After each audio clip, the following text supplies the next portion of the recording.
हाय, job करने की सोच रहे हैं बट पता नहीं कैसे अप्लाई करें। टेंशन मत लो, आपका भाई बैठा है ना। नमस्कार एंड वेलकम बैक टू आपके अपने यूट्यूब चैनल, जहां हम लेके आते हैं आपके लिए ऐसे वीडियो जो होते हैं जॉब या इंटरव्यू के रिगार्डिंग। और मेरा नाम है विवेक, मैं हूं फाउंडर फाइंडर प्रो का। सो आज वीडियो में हम जानेंगे कैसे जॉब के लिए अप्लाई करें। सो आगे बढ़ने से पहले अगर अभी तक आपने इस चैनल को सब्सक्राइब नहीं किया है तो जल्दी से सब्सक्राइब कर दे और बेल नोटिफिकेशन दबा दे, ताकि जॉब के रिगार्डिंग अपडेट आपको सबसे पहले मिलते रहे। सो चलिए बढ़ते टॉपिक की तरफ। सबसे पहले अपना नीश सिलेक्ट करें, अपना एरिया ऑफ इंटरेस्ट सिलेक्ट करें कि किस सेक्टर में आपको जॉब करनी है, क्योंकि ये अगर क्लियर हो गया तो आपके लिए आगे का प्रोसेस इजी हो जाएगा। वरना बार बार हम सेक्टर चेंज करते रह जाएंगे, बार बार जॉब चेंज करते रह जाएंगे और कहीं ना कहीं ये हमारे सीवी को खराब करेगा। तो एरिया ऑफ इंटरेस्ट पता होना जरूरी है कि किस सेक्टर में हमको जॉब करनी है। कि कई बार जब हम इंटरव्यू लेते हैं, हम कैंडिडेट से पूछते हैं कि आपको किस सेक्टर में जॉब करनी है, तो उनका आंसर होता है कि सर कोई भी ऑफिस जॉब चलेगी या कोई भी जॉब चलेगी। मींस उन्हें क्लियरिटी नहीं है कि किस सेक्टर में उनको जॉब करनी है, बस उनको ऑफिस में जॉब करनी है। तो क्लियरिटी रखें कि किस सेक्टर में आपको जॉब करनी है, ये बहुत इंपॉर्टेंट है। बट स्टिल अगर क्लियरिटी नहीं आ पा रही है कि किस सेक्टर में अपने करियर की शुरुआत करें, तो आप शुरुआत कर सकते हैं अपने करियर की बीपीओ एग्जीक्यूटिव के रूप में भी। अब इसका ये मतलब नहीं कि ये जॉब ऐसी होती है, अगर आप तरीके से काम करते हैं तो इसमें भी अपना करियर बना सकते हैं। तो आगे हम स्टेप बाय स्टेप समझेंगे कैसे जॉब के लिए अप्लाई करते हैं। Point 1, select the company. Mean सबसे पहला और इंपॉर्टेंट पॉइंट है कि जिस सेक्टर में आपको जाना है उनकी कंपनीज की लिस्ट बनाना शुरू कर दे, उनके बारे में स्टडी करना शुरू कर दे। लाइक उनकी कंपनी की work profile, hiring, location, all this thing. क्योंकि ये अगर आपको पता होगा तो आपके लिए आगे का प्रोसेस इजी हो जाएगा, आप इंटरव्यू में स्टक नहीं होंगे। ये अगर हमने कंपनीज के बारे में स्टडी नहीं किया है तो अगर आप सेलेक्ट हो भी गए तो ज्वाइन करते ही आप 1-2 महीने में उसको स्विच करने की सोचेंगे, क्योंकि आपने उसके बारे में स्टडी नहीं किया है। तो सबसे इंपॉर्टेंट है कि उसके बारे में स्टडी कर लें, तो कि ज्वाइन करते ही आप उसको स्विच करने की ना सोचें। Point number 2, get your resume ready. Means अपना रेज्यूमे हमेशा बना के रखें, अपना रेज्यूमे हमेशा अपडेटेड रखें। कि कई बार जब हम कैंडिडेट्स को इंटरव्यू के लिए कॉल करते हैं तो उनका रेज्यूमे या तो बना हुआ ही नहीं होता है या उनका रेज्यूमे अपडेटेड नहीं होता है।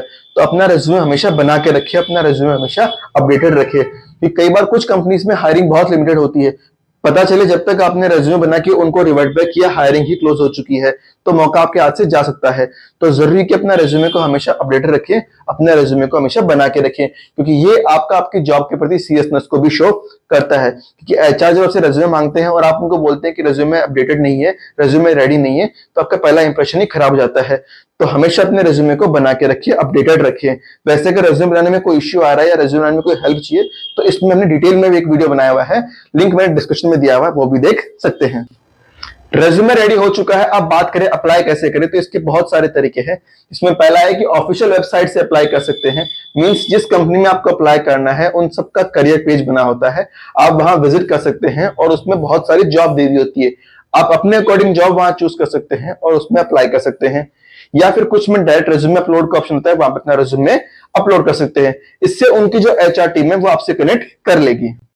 सेकंड ऑप्शन आता है रेफरल सिस्टम का। मींस कुछ कंपनीज में रेफरल सिस्टम होता है। लाइक अगर आपका कोई फ्रेंड किसी कंपनी में जॉब कर रहा है या कर रही है तो आप उसको बोल सकते हैं कि आप भी उस कंपनी में जॉब करना चाह रहे हैं। इससे होगा क्या कि वो अपने एचआर टीम को बोल देंगे कि आपका एक फ्रेंड है जो इस कंपनी में जॉब करना चाहता है। इससे उनकी जो एचआर टीम है वो आपसे कनेक्ट कर लेती है। थर्ड ऑप्शन आता है वॉक इन इंटरव्यू।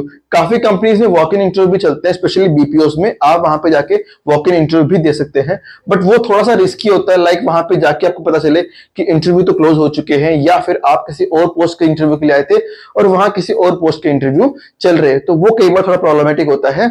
बट ये एक ऑप्शन होता है कि आप वॉक इन भी जा सकते हैं।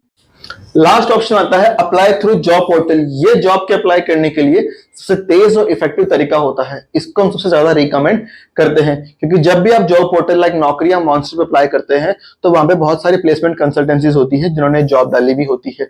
वो आपसे कनेक्ट करते हैं, वो न सिर्फ आपका इंटरव्यू करवाते हैं बल्कि आपको इंटरव्यू के लिए प्रिपेयर करते हैं। आपको आइडिया रहता है कि कौन कौन से राउंड होने वाले हैं और किस राउंड में क्या क्या होने वाला है। लेट्स सपोज आप एक इंटरव्यू के लिए गए और सडन आपको पता चला कि एक असेसमेंट भी होने वाला है, तो वो आपके थोड़ा सरप्राइजिंग हो जाता है। बट अगर आपको पहले से पता होगा कि एक असेसमेंट भी होगा तो आपके लिए इतना सरप्राइजिंग नहीं होता है, आप उसके लिए प्रिपेयर रहते हैं और जो चांसेस है रिजेक्शन के वो कम होते हैं। तो कोशिश करें कि हमेशा जो जॉब पोर्टल है उनके थ्रू अप्लाई करें। कुछ जॉब पोर्टल के एग्जांपल्स हैं नौकरी, लिंक्डइन, इंडीड, मॉन्स्टर जो फाउंडेड हो चुका है, शाइन, अपना, प्लेसमेंट इंडिया और बहुत सारे हैं। इनके थ्रू अप्लाई कर सकते हैं और ये ऑलमोस्ट सब जो है फ्री है, जिनका कोई चार्जेस नहीं होता है। अब मोस्ट इंपॉर्टेंट थिंग जो हमें ध्यान में रखनी है कि कुछ कंसल्टेंसी फ्रॉड भी होती है, जो आपसे रजिस्ट्रेशन के नाम पे कुछ पैसा चार्ज करती है और बाद में गायब हो जाती है। तो इनसे आपके बच के रहना है। अब सवाल ये आता है कि काफी कंसल्टेंसीज ऐसी भी हैं जो आपसे पैसा लेके आपको काम करवाती है, मीन्स आपका इंटरव्यू करवाती है, आपको प्लेस करवाती है। तो कैसे पहचाने कि कौन सी फ्रॉड है या कौन सी सही? तो एक चीज जो हमेशा मैं मेरे कैंडिडेट्स को बोलता हूं कि जो भी कंसल्टेंसी आपसे जॉब लगवाने के नाम पे 1 रुपया भी मांग रही है, भले ही यही बोल की हो कि आपको बाद में रिफंड हो जाएगा, वो सब फ्रॉड है, उनसे बच के रहें। कि कोई भी कंपनी आपको जॉब देने के नाम पे आपसे पैसे नहीं लेती। अब इंटरव्यू प्रैक्टिस की एक ट्रिक देता हूं जो मैं हमेशा मेरे कैंडिडेट्स को भी बताता हूं कि हमेशा कंपनीज की लिस्ट बना ले। मींस जिस कंपनी में आप सबसे ज्यादा इंटरेस्टेड है उसका नाम सबसे टॉप पे लिखें, उसके बाद उससे कम जिसमें इंटरेस्टेड है उसका नाम उसके बाद में लिखें, और जिसमें बिल्कुल इंटरेस्टेड नहीं है उसका नाम लास्ट में लिखें। फिर उस लिस्ट को उल्टी कर दें और उसके बाद में जिस कंपनी में बिल्कुल इंटरेस्टेड नहीं थे उसका इंटरव्यू पहले दें, और जिसमें सबसे ज्यादा इंटरेस्टेड है उसका इंटरव्यू बाद में दें। इससे क्या होगा, आपके इंटरव्यू की प्रैक्टिस भी होगी।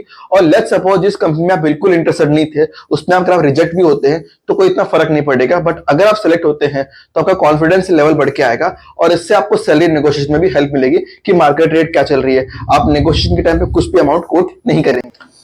इस वीडियो में हमने आपको स्टेप बाय स्टेप बताया कि जॉब के लिए कैसे अप्लाई करना है। आगे आने वाले वीडियो में हम आपको बताएंगे कि कैसे इंटरव्यू देना है। बाकी अगर आप जॉब के लिए अप्लाई करना चाह रहे हैं तो जैसे कि हमने बताया था कि फिलहाल हम हायरिंग कर रहे हैं जयपुर की काफी बीपीओ एमएनसीज के लिए। अगर आप इंटरेस्टेड हैं तो स्क्रीन पे दिए नंबर पे अपना सीवी शेयर कर सकते हैं, हमारी टीम आपसे कनेक्ट कर लेगी। अगर आपको वीडियो अच्छा लगा हो तो लाइक कर दीजिए, शेयर कर दीजिए, क्योंकि अगर आपका फ्रेंड जॉब के लिए अप्लाई करना चाहे तो इससे उनकी हेल्प हो जाएगी, क्योंकि मदद करते रहना चाहिए। बाकी हमारे लिए कोई सवाल या सुझाव है तो कमेंट बॉक्स में बताइए। मिलते हैं आपसे अगले वीडियो में, तब तक के लिए थैंक यू, जय हिंद।